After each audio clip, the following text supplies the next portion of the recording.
아이들에게 태권도를 가르치거나 본인이 직접 한 번쯤은 태권도를 배워본 경험을 가지고 있는 한국인들이 정말 많습니다. 태권도가 우리에게 정말 친숙한 스포츠라는 것을 잘 알 수 있는 대목이죠. 그리고 태권도에 숨겨진 이야기들이 현재 우리에게 큰 감동을 주고 있습니다. 지난 24일과 25일 이틀간 도쿄올림픽 태권도 종목에서는 우즈베키스탄과 태국, 대만, 세르비아, 터키 등의 나라가 시상대에 올랐습니다.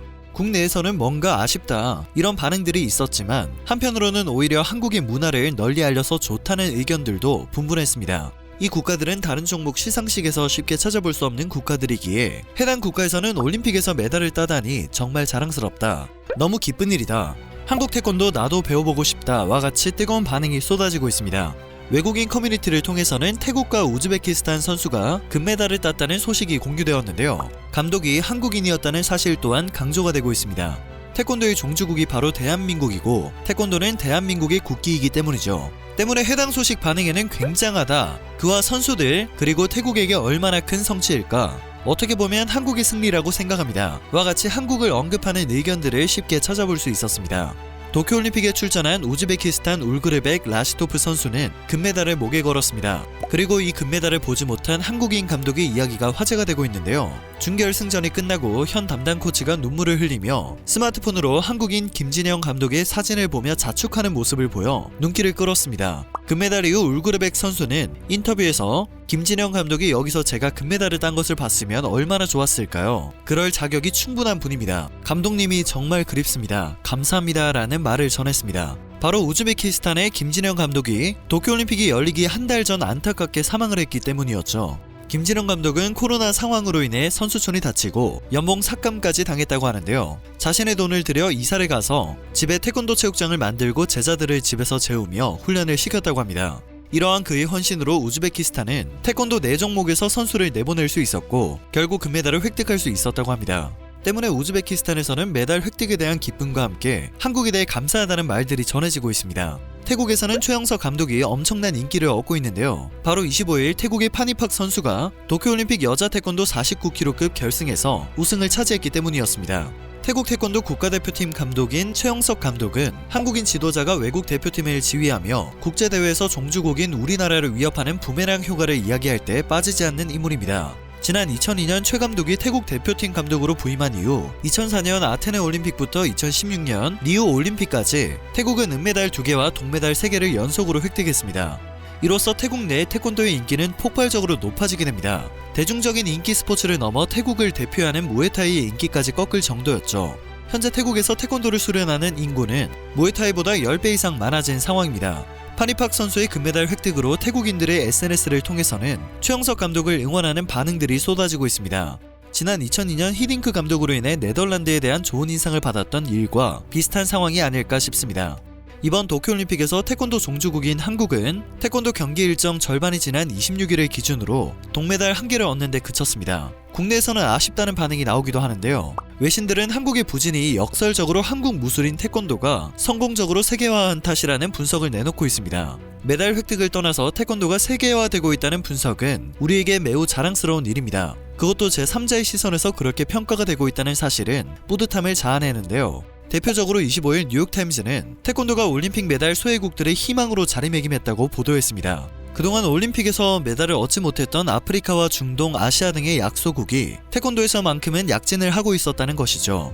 또 한국의 태권도가 전 세계로 보급되어 현재는 수백만 명이 수련하는 무술로 자리를 잡았고 세계 곳곳에서 종주국의 아성을 뛰어넘는 선수들을 배출하기 시작했다는 분석을 덧붙이기도 했습니다. 뉴욕타임즈는 태권도를 K-팝 이전에 한국이 수출한 가장 성공적인 문화상품이라고 평가하기도 했습니다. 그러면서 태권도가 아프리카와 중동, 아시아 지역에 성공적으로 뿌리내릴 수 있었던 것은 값비싼 장비나 경기장을 필요로 하지 않았기 때문이라고 분석했죠. 이사카이데 니제르 올림픽위원회 회장은 뉴욕타임즈에 니제리처럼 가난한 나라에는 태권도가 최적이라며 특별한 장비 없이도 연습할 수 있기 때문이라고 전했습니다. 현재 올림픽에서 태권도라는 종목은 완전히 자리를 잡은 상태입니다. 그러나 이 과정에서 올림픽에서 태권도를 퇴출한다는 등의 논란은 계속 이어졌습니다. 기억을 하시는 분들도 많을 듯 한데요. 결국 태권도는 2000년 시드니 올림픽에서 정식 종목으로 채택이 되었고 20년 만에 61개국에서 대표팀을 내는 종목으로 성장을 했습니다. 어느 순간 퇴출 이야기가 사라진 것이죠. 여기에는 국기원이 태권도를 전 세계 곳곳에 전파시키는 엄청난 노력이 큰 역할을 하게 됩니다.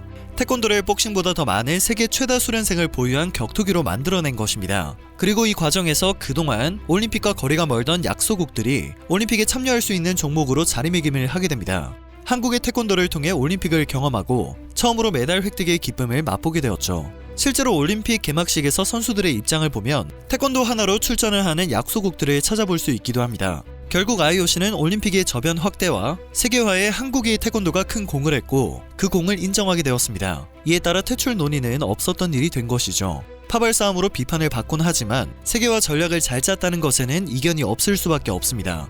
이러한 상황은 여러모로 큰 그림이 시작이 될 가능성이 높습니다. 한 국내 네티즌은 실제로 태권도를 전공한 지인에게 들은 이야기를 남겼는데요. 우리나라에서 스포츠 외교로 여러 국가들, 특히 아직 발전이 안 된 국가들에 가서 태권도를 지도하는데 이런 식으로 교육을 받은 학생들과 부모들이 한국에 대해 긍정적인 인식은 물론 고마운 감정을 갖는다고 전했습니다. 올림픽 최초 메달을 태권도로 얻은 국가는 베트남과 아프가니스탄, 가봉, 대만, 코트디부아르, 요르단과 니제르, 이란 등이 있습니다. 그들에게 얼마나 값진 메달이었을까 하는 마음에 종주국으로서 뿌듯한 마음이 들 수밖에 없는데요. 이를 통해서 태권도가 여러 사람이 차별 없이 성과를 낼 수 있는 진짜 참 운동이라는 것을 느낄 수 있는 듯 합니다. 그러나 일부 언론을 통해서는 도쿄올림픽에서 태권도 종목이 기대에 못 미치고 있다는 질타가 쏟아지고 있습니다. 노메달이어도 박수를 쳐주자고 해놓고는 정작 언론에서는 종주국 자존심을 지키지 못했다, 태권도 연이은 탈락의 대망신이라는 표현을 거침없이 사용하고 있는데요. 열심히 안 해서 메달을 따내지 못한 것도 아니고 굳이 많은 사람들의 피와 땀이 담긴 간절했던 노력에 상처를 줘야 하나 싶은 생각이 들었습니다. 선수들은 경기에서 이기든 지든 서로 격려해주고 인사하는 모습을 보이는데 메달을 맡겨놓은 것처럼 선수들에게 죄책감을 가지게 하는 반응은 바람직하지 않아 보였습니다. 그러나 국내 네티즌들은 우리나라가 메달을 획득하지 못한 것에 대한 비판이나 아쉬움의 의견보다는 훨씬 멋진 반응을 보이고 있습니다. 네티즌들은 오히려 뿌듯하다, 더 많은 국가들이 태권도에서 메달권 선수를 배출하고 중계 방송도 볼 수 있었으면 좋겠다, 어느 나라처럼 자기네 종목이라고 편파 판정하지 않아서 훨씬 마음에 든다, 다양한 나라에서 태권도를 더 많이 배울 테니까 결국에 넓게 보면 좋은 일이다, 한국이 못한 게 아니라 다른 나라들도 한국만큼 잘하게 되어서 좋다, 룰을 조금만 수정했으면 좋겠다, 아쉽지만 뿌듯하다와 같은 의견을 보이고 있습니다. 룰이 바뀌기 전 태권도는 매우 화려하고 살벌했는데요. 센서식으로 바뀌며 스타일이 조금 변한 듯한 느낌이 드는 것은 사실입니다.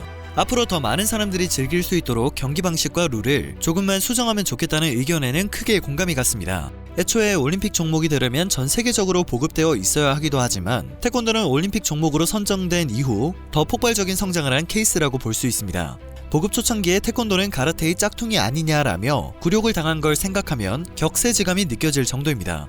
대한민국에서 창안되고 발전한 한국의 국기 태권도가 전 세계 곳곳에서 얼마나 많은 관심과 사랑을 받고 있는지 알 수 있습니다.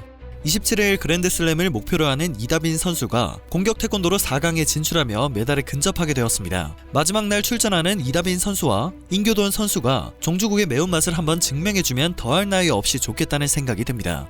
오늘 전해드릴 소식은 여기까지입니다. 영상이 정보가 되셨다면 좋아요와 구독 한 번씩만 꼭 부탁드립니다. 늘 새롭고 유익한 뉴스를 전하는 로버튜브 되겠습니다.